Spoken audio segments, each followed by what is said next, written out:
지난주 수요 기도회에서는 우리는 길 잃어버린 양에 대한 목자의 마음을 통하여 작은 자에 대한 하나님의 마음을 살펴보았습니다.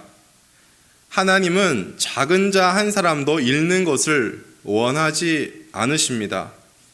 잃어버렸을 때도 포기하지 않으시고 찾아가시는 하나님이십니다. 그리고 잃어버린 자를 다시 찾아왔을 때 기뻐하시는 하나님, 저는 그걸 표현해서 존재 자체로 기뻐하시는 하나님입니다. 아마 여러분은 지난 설교를 들으시면서 어떤 분은 그런 의문이 들었을 것입니다. 그러면 작은 자가 누구냐? 저는 앞서 구체적으로 작은 자가 누구인지는 말씀드리지 않았습니다. 말씀드리지 않은 이유는 굳이 우리가 어떤 사람을 작은 자로 말하는 순간 저는 이미 그 속에 비교가 들어가 있다고 생각합니다. 비교가 들어가면서 나는 작은 자가 아니다라는 생각이 들기 쉽기 때문입니다. 그럼에도 불구하고 조금 이 작은 자가 누군가에 대한 내용을 정리하면서 넘어가겠습니다. 이 작은 자에 대한 이야기는 어디부터 나왔냐면 제자들이 예수님께 찾아와서 천국에서 누가 큽니까? 라는 이 질문에 대한 예수님의 답변에서부터 시작된 것입니다. 예수님께서 제자들의 그 질문에 대답을 하면서 어린아이를 데려왔습니다. 그리고 이 어린아이를 제자들 앞에 세워놓고 누가 천국에 들어갈 수 있는지와 천국에서 누가 큰지를 말씀하셨습니다. 그리고 지난 시간에 작은 자 하나도 없인 여기지 말라, 작은 자를 잃는 것이 하나님의 뜻이 아니다라는 말씀까지 온 것입니다. 따라서 문맥적으로 그리고 문자적으로 본다면 예수님이 말씀하시는 작은 자는 우선 이 어린아이들을 가리킵니다. 그리고 예수님이 이 어린아이들처럼 되지 않으면 결코 천국에 들어가지 못한다라는 말씀을 하셨습니다. 여러분이 기억하실 것입니다. 즉 작은 자가 되지 않고는 천국에 들어가지 못한다라는 말씀입니다. 거꾸로 생각하면 천국의 시민이 되어서 구원받은 모든 자는 모두가 작은 자라는 의미입니다. 그리고 당시 사회의 상황을 우리가 생각할 때 어린아이의 지위를 생각했을 때 이 어린아이들은 소외된 자이고 보살핌이 필요한 그 연약한 자입니다.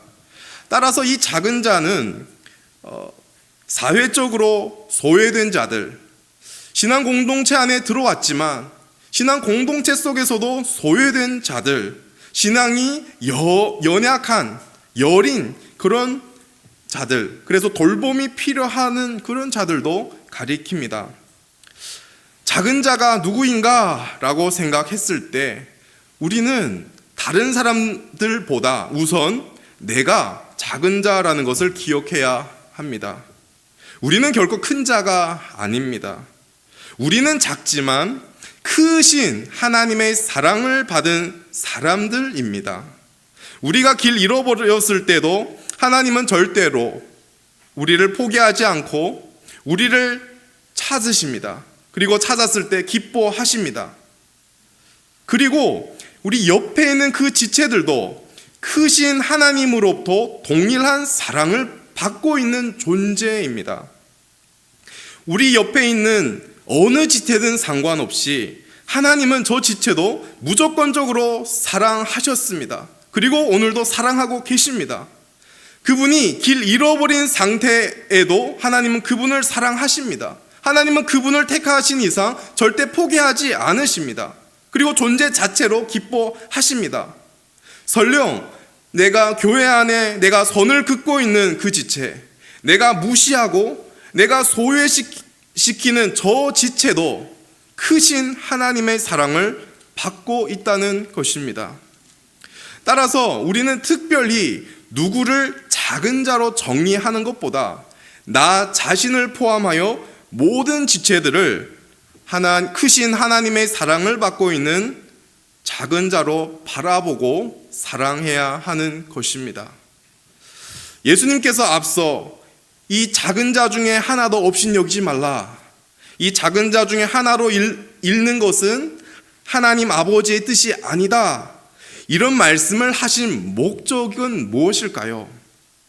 저는 주님이 이런 말씀을 하신 목적은 그래 누가 작은 자인지를 구분하는 데 그 목적이 있지 않고 누구를 막론하고 사랑하라는 데 목적이 있다라고 생각합니다. 우리 옆에 있는 모든 지체를 사랑하되 교회 안에서도 소외당하는 그 지체들 그리고 믿음이 아직도 연약한 지체를 더욱 사랑해야 합니다. 여러분 쉽지는 않습니다. 하루 이틀에 이루어지는 일도 아닙니다. 또한 우리 스스로의 힘으로 되는 것도 아닙니다. 주일 오전에 들은 갈라디아서의 말씀처럼 우리 스스로 한다면 맺어진 열매는 육체의 열매뿐입니다. 우리에게는 성령님의 도움이 필요한 것이고 그리고 성령님이 도우신다면 반드시 지체를 사랑하고 특히 소외된 자들 사랑하는 일이 반드시 가능하다는 것입니다.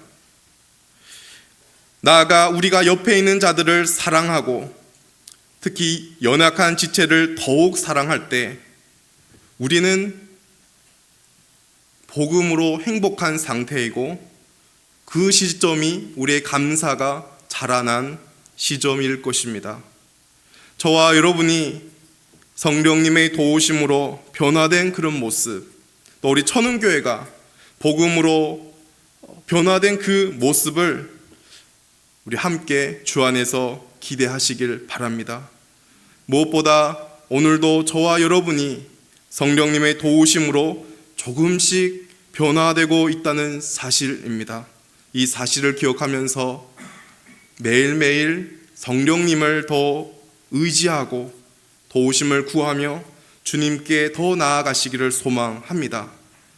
오늘 우리가 읽은 본문 말씀도 우리가 지체를 사랑하는 이 모습으로 변화되어가는 과정 속에서 부딪힐 수 있는 한 가지 문제점을 우리에게 알리고 있습니다. 오늘 본문 15절에 이렇게 시작합니다. 내 형제가 죄를 범하거든. 내 형제가 죄를 범하거든. 즉 형제가 죄를 범했을 때 그 범죄한 형제를 어떻게 대하여야 할 것인가 하는 문제입니다. 우선 형제 관계는 한 부모 밑에서 태어난 자녀의 관계를 가리킵니다. 그래서 지금 예수님께서 한 아버지이신 하나님의 자녀들, 즉 교회의 모든 형제 자매를 염두에 두고 형제라는 표현을 사용하신 것입니다. 여기서 형제가 범죄하거든 이 말씀은 교회 공동체 안에서 더 나아가 보편적 그 큰 교회에서 믿는 자가 예수를 믿는 자가 죄를 범했을 때 어떻게 해야 하는지를 우리에게 말씀하고 있습니다. 형제가 죄를 범했을 때 어떻게 해야 할 것입니까? 15절 후반절에 이렇게 나오지요. 내 형제가 죄를 범하거든 뒤에 나옵니다. 가서 너와 그 사람과만 상대하여 권고하라.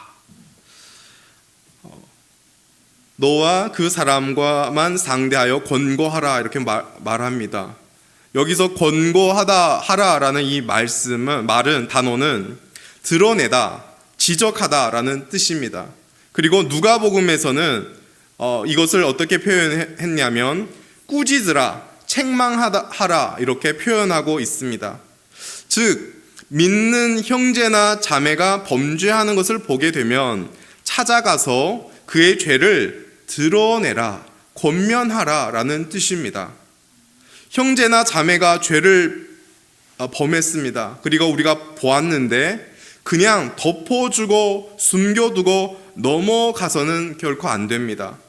죄는 드러내야 합니다. 왜냐하면 죄는 그냥 있다가 사라지는 것이 아닙니다. 죄는 마치 누룩과 같이 점점 부풀게 됩니다. 그리고 더 깊게 스며듭니다. 그 형제의 죄를 알고도 그냥 덮어두면 나중에 그 형제는 죄에 더 깊이 빠져들어 도저히 헤쳐나올 수 없는 지경이 될 수도 있습니다. 그렇게 되면 그 형제도 망하고 그 형제로 말미암아 교회 다른 지체들에게도 그 영향이 미치게 됩니다. 따라서 죄는 지적해야 합니다. 그런데 죄를 지적하되 어떻게 지적해야 하는지에 대하여 우리에게 말씀해 주고 있습니다.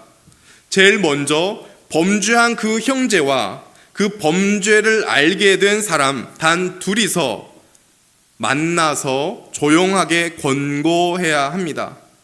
왜냐하면 죄를 범한 형제의 죄를 드러내고 지적하며 책망하는 목적은 결코 그 형제를 부끄럽게 하고 아프게 하고 망하게 하려는 것이 아니기 때문입니다.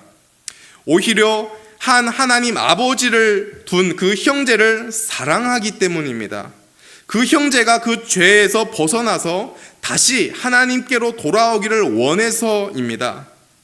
그 형제의 죄가 많은 사람들에게 알려져서 사람에게 수치와 멸시와 외면을 당하지 않도록 배려하고 보호하기 위해서 단 둘이 만나 권면하라라는 것입니다. 그렇게 은밀하게 단둘이 만나 죄를 지적하고 권면해야 합니다. 만일 그때 그 형제가 들으면 오늘 본문 표현대로라면 내가 형제를 얻은 것이요 라고 합니다. 여기서 보다 좀 더 우리가 형제의 죄를 넘어가지 말고 지적해야 하고 권면해야 하는 그 목적이 무엇인지 우리는 좀 더 알게 됩니다. 죄를 지적하고 책망하는, 권면하는 그 말씀을 만약 그 형제가 들으면 그 형제를 얻게 된다라는 것입니다. 즉, 책망하고 권면하는 목적은 그 범죄한 형제를 얻기 위한 것입니다. 잃었던 자를, 하나님과 관계에서 멀어졌던 자를 다시 찾기 위한 것입니다. 지금 예수님께서 길 잃은 자, 즉 범죄한 형제에게 그의 잘못을 드러내고 지적하여 권면하여서 바른 길로 돌아오도록 인도해야 한다라는 말씀을 하고 있습니다. 그리고 그것이 신자의 책임이다라고 합니다. 많은 사람들은 이렇게 생각할 수도 있습니다. 나도 여러 죄를 짓고 나도 연약한데 남의 잘못을 어떻게 지적하고 책망하면서 권면하겠습니까? 그래서 형제의 범죄를 보면서 그냥 넘어가려고 합니다. 그런데 그렇게 되면 그 형제가 점점 죄에 빠지도록 두면서 망한 것을 보면서 내버려 두는 것과 같습니다. 이는 신자로서의 책임을 회피하는 것이 됩니다. 여러분, 우리는 제일 먼저 한 아버지 되시는 하나님의 자녀들이 한 교회에 모였다는 사실을 기억해야 합니다. 교회의 형제, 자매는 모두 다 하나님의 그 희생의, 십자가의 그 희생의 사랑을 얻은 자로서 서로 사랑해야 하는 관계라는 것을 우리는 알아야 합니다. 그리고 우리는 사랑이 무엇인지에 대하여 성경을 통하여 한번 생각해 보아야 합니다. 우리는 보통 사랑을 말하면 책망해서는 안 되고 권면해서는 안 된다라고 생각하기 쉽습니다. 그리고 책망하면 사랑이 아니다라고 생각하기 쉽습니다. 그래서 책망과 사랑을 서로 반대되는 개념으로 생각합니다. 그런데 성경을 보시면 잠언서에 하나님은 사랑하는 자를 때론 징계하신다라고 말씀하십니다. 실제로 선지서에 이스라엘 백성들이 잘못을 했을 때, 우상 숭배의 그 죄에 빠졌을 때 하나님은 책망하셨습니다. 때론 다른 강국들을 들어서 이스라엘을 침략하기도 했습니다. 잘못했기 때문에 저들이 돌이키도록 하나님이 매를 댄 것입니다. 왜냐하면 이스라엘 백성들이 우상 숭배를 하고 하나님을 떠나는 이 죄가 저들을 망하는 길로 이끄는 길이기 때문입니다. 하나님은 자기 백성들을 사랑하시기 때문에 매를 대서라도 저들이 돌아오기를 원하십니다. 따라서 때론 사랑하기 때문에 책망할 때가 있습니다. 여러분, 듣기 좋은 말은 누구나 다 할 수 있습니다. 듣기 싫은 말은 누구나 다 하기 싫어합니다. 그런데 때론 필요하다면 듣기 좋은 말도 우리가 절제해야 할 때가 있고, 듣기 싫은 말일지라도 필요하다면 꼭 해야 할 때가 있습니다. 옆에 형제 자매가 범죄를 했는데 그가 그 죄에 점점 빠져드는 것을 보면서 그냥 넘어갈 수는 없습니다. 길 잃어버린 양들을 찾기 위하여 온갖 수고와 희생을 마다하지 않은 목자의 마음으로 권면해야 합니다. 독생자 예수 그리스도를 내어주시면서 죄인들을 찾으러 오신 그 하나님의 마음으로, 그 사랑의 마음으로 사랑의 책망을 여러분이 범죄한 형제 자매들을 향하여 하시기를 소망합니다.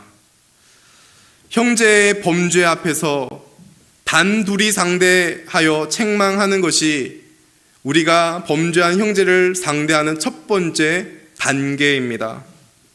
만약 이 첫 번째 단계에서 형제가 그 우리의 권고를 듣고 죄를 인정하고 돌이키면 그 형제를 얻게 됩니다. 그런데 문제는 이런 권고를 받아들이지 않는 사람도 있다는 것입니다. 죄를 지적하면 오히려 그것도 죄냐고 따지기도 하고, 그럼 너는 죄를 짓지 않는가라고 하면서 화를 내는 사람도 있을 것입니다. 나아가 내가 뭔데 나의 죄를 지적하느냐, 그렇게 죄를 고집하는 사람도 있습니다.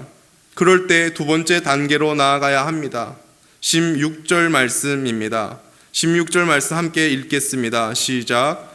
만일 듣지 않거든 한두 사람을 데리고 가서 두세 증인의 입으로 말마다 확증하게 하라. 첫 번째 단계에서는 형제의 죄가 많은 사람에게 알려지지 않게 하기 위하여 1대1의 만남을 가졌습니다. 그런데 두 번째 단계에서는 한두 사람을 데려가서 한두 사람과 함께 찾아가라고 말씀하십니다. 한두 사람과 가면 한 사람 플러스 한두 사람 하면은 적어도 두세 사람이 함께 가는 것입니다. 왜 주님은 두세 사람이 함께 찾아가라고 말씀하셨을까요? 신명기 19장 15절에 보면 이런 말씀이 나옵니다. 사람의 모든 악에 관하여 또한 모든 죄에 관하여는 한 증인으로만 정할 것이 아니요 두 증인의 입으로나 또는 세 증인의 입으로 그 사건을 확정할 것이며, 두세 사람은 구약 모세율법에서 법적인 증언의 유효성을 보장하는 이 증인의 수가 두세 사람입니다. 어떤 사건의 증인이 되려면 두세 사람이 필요합니다. 그래서 그 역할을 이제 감당해야 하는데, 이 두세 사람이 이 두 번째 단계에서 범죄한 형제를 찾아갔을 때 이 두세 사람이 하는 역할이 두 가지가 있습니다. 첫 번째 역할은 두세 사람이 그 범죄한 형제를 찾아가서 계속하여 권면하는 것입니다. 다시 돌이키도록 돕는 것입니다. 때론 한 사람의 권면보다 두세 사람의 권면이 효과적일 때가 있습니다. 그래서 한두 명을 데리고 갈 때는 경건하고 또 권면의 은사가 있으며 영원 사랑하는 그런 분들과 함께 가는 것이 바람직합니다. 권면하는 것이 첫 번째 역할이고, 두 번째 역할은 조금 전에 말씀드렸던 증인이 되는 것입니다.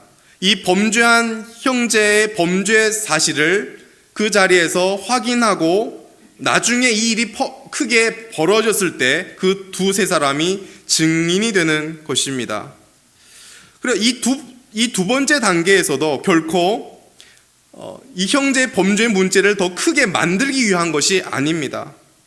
단지 범죄한 형제가 죄를 뉘우치고 회개하여 다시 돌이키도록 돕기 위한 것입니다. 이 두 번째 단계에서 두 가지 적용점으로 생각하고자 합니다. 앞에서 어떤 형제의 범죄를 알았을 때 숨기고 넘어가지 말고 사랑으로 권면해야 한다고 적용점으로 말씀드렸습니다. 이번에는 좀 더 거꾸로 생각해서 저와 여러분도 누군가의 권면을 받아야 하는 위치에 놓여 있을 수 있다는 것을 우리는 알아야 합니다. 여기에서 말한 범죄한 형제가 다른 이웃이 아니라 내가 그 형제가 되어 내가 죄를 범하고 내가 잘못하여 내가 권면을 들어야 할 수도 있다는 말씀입니다. 즉 저와 여러분이 그 죄를 범한 그런 위치가 되었을 때 그 상황을 우리는 알아야 합니다. 여러분, 우리는 얼마나 연약합니까? 분명 이것이 죄라는 것을 알면서도 죄를 질 때가 얼마나 많습니까? 더욱이 우리가 무의식 중에 너무 자연스럽게 죄를 질 때도 얼마나 많이 있을까요? 예를 들면 인간 관계에서 우리의 자존심 때문에 의도적으로 우리의 말로 누군가에게 상처를 줄 때가 있지 않습니까? 그리고 때론 나는 의도하지 않았지만 내가 한 말이 그 말을 듣고 누군가는 상처를 받고 괴로워할 때가 있습니다. 하나님이 사랑하라고 하는 그 지체를 사랑하기는커녕 상처를 주는 모습이 저와 여러분의 삶의 모습에서 보게 되지 않을까요? 그런 모습이 하나님 앞에서 범죄입니다. 우리가 이런 범죄를 저질렀을 때 나로 인해 상처 입은 자가 만약 우리를 찾아와서 우리에게 알리고 권면하면 우리는 너무 감사하게 생각해야 합니다. 나를 사랑하기 때문에 나의 그 연약함과 나의 그 죄악을 알려주려고 저 형제가 찾아왔구나. 저 형제도 나의 그 연약함과 그 죄를 얘기하기는 쉽지 않았을 텐데 얘기해줘서 감사하구나. 저 형제 때문에 내가 몰랐던 나의 연약함을, 나의 죄악을 깨닫게 해주셔서 감사하구나. 이런 것 때문에 우리는 감사해야 되는 줄 믿습니다. 두세 사람이 함께 찾아와서 우리를 권면할 때도 동일합니다. 그런 분들의 권면 때문에 우리는 우리의 죄된 모습과 연약한 모습을 깨닫게 되고, 그럼에도 불구하고 하나님이 그런 나를 사랑하고 있다는 사실을 우리는 알게 됩니다. 나의 그런 연약함에도 불구하고 저 형제는 지금 나를 포기하지 않고 나에게 나의 연약함을 알려주러 왔구나, 나를 사랑하고 있다는 것을 우리는 알기 때문입니다. 여러분, 여러분의 잘못에 대하여, 특별히 여러분의 어떤 연약함이나 범죄에 대하여 권면해주는 사람이 있다는 것을 감사함으로 생각하시기 바랍니다. 우리의 범죄와 잘못에 대하여 권면하는 것은 어려운 일입니다. 여러분, 가장 쉬운 방법이 무엇인지 아십니까? 우리의 어떤 말 때문에 누군가가 상처를 입고 정말 누군가가 많이 힘들어 할 때 그 사람에게서 가장 쉬운 방법이 무엇인지 아십니까? 아무 말도 안 하고 그냥 넘어가는 것입니다. 가장 쉬운 방법은 그냥 손절하는 것입니다. 말 안 하고 관계 끊고, 이것이 가장 쉽습니다.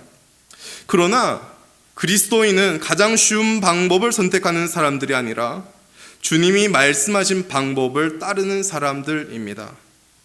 저와 여러분에게 권면하는 사람들이 있다는 것에 감사하시고 늘 권면을 받을 준비가 되어 있으시기 바랍니다.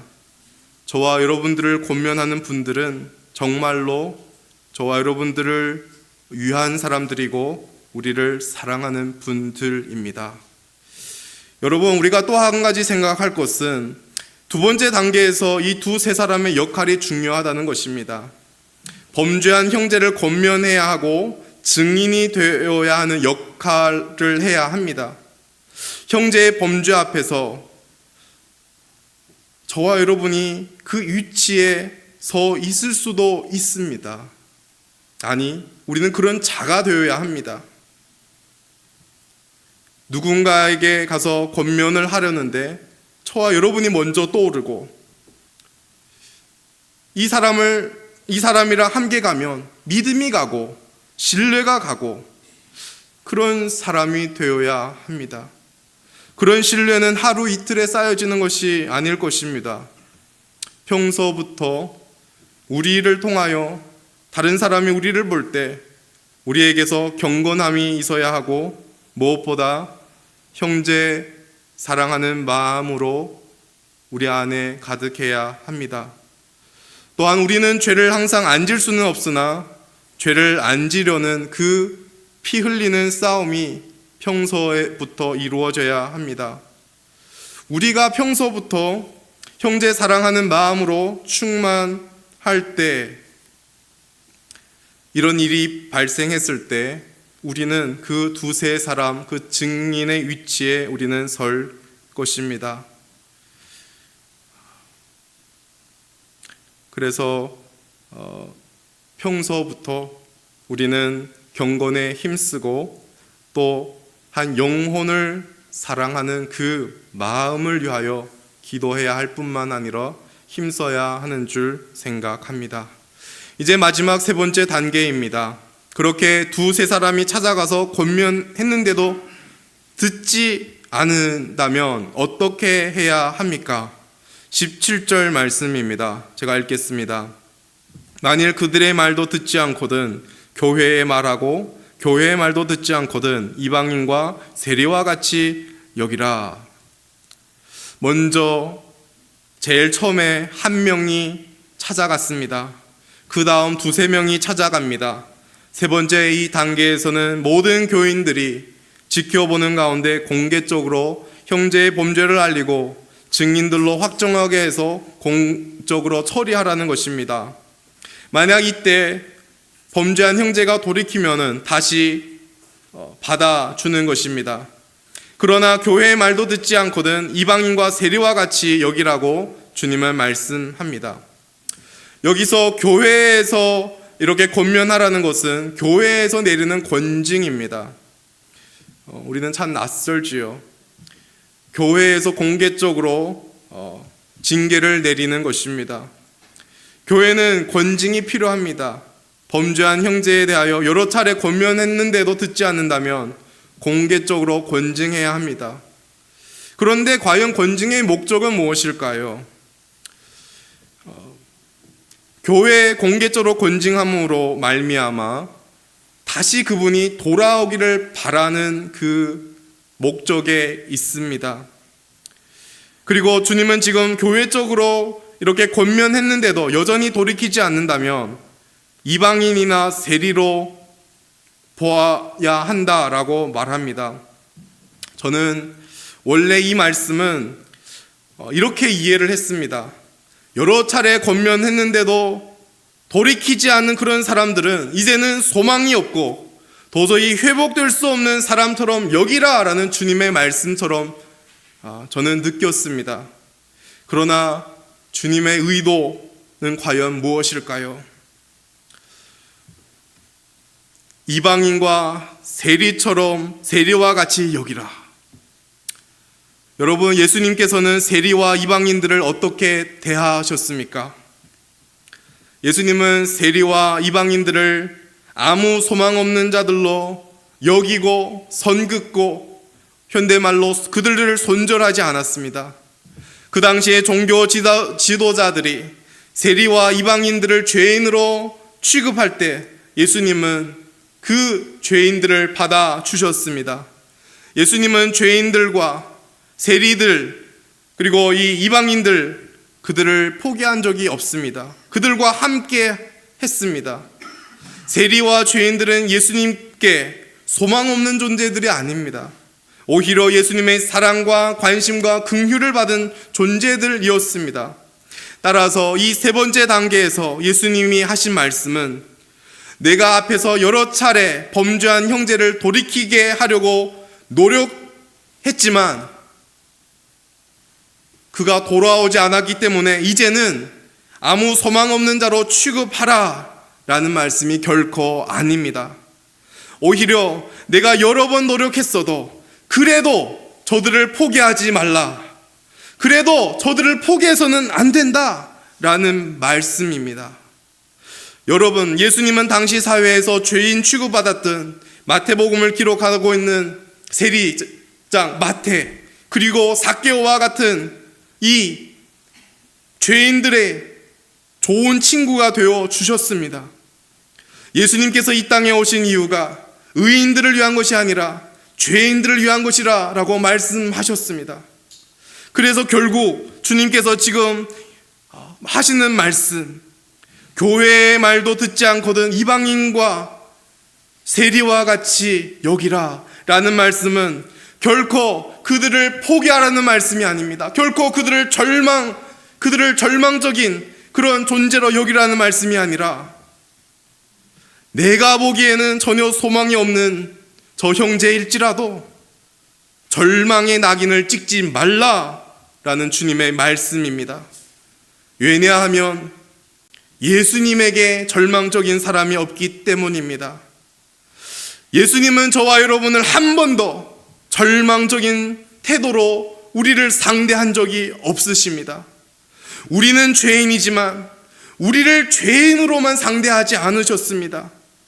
여러분 생각해 보세요. 주님은 죄가 1도 없는 거룩하신 분이십니다. 우리는 의가 1도 없는 죄투성이입니다. 거룩하신 주님이 죄투성이인 우리를 보면서 얼마나 더럽고 혐오스러워 했을까요? 그런데 우리 주님은 우리를 더럽다고 죄투성이라고 구제불능이라고 그렇게 대하여 주시지 않았습니다. 오히려 죄투성이인 우리를 찾아오셨습니다. 죄로 가득한 우리를 사랑하여 주셨습니다. 얼마나 우리를 사랑해 주셨냐면 십자가에서 우리의 그 모든 죄악을 스스로 감당하셔서 우리가 죽어야 마땅하는데 우리 대신 죽으셨습니다. 오늘도 우리는 여전히 죄를 범하며 살아가지만 주님은 오늘도 우리를 용서해 주십니다. 계속하여 우리에게 기회를 주신다는 것입니다. 사랑하는 성도 여러분, 저와 여러분은 하나님의 사랑을 받은 사람들이고 이제는 하나님의 그 사랑이 우리 안에 있습니다.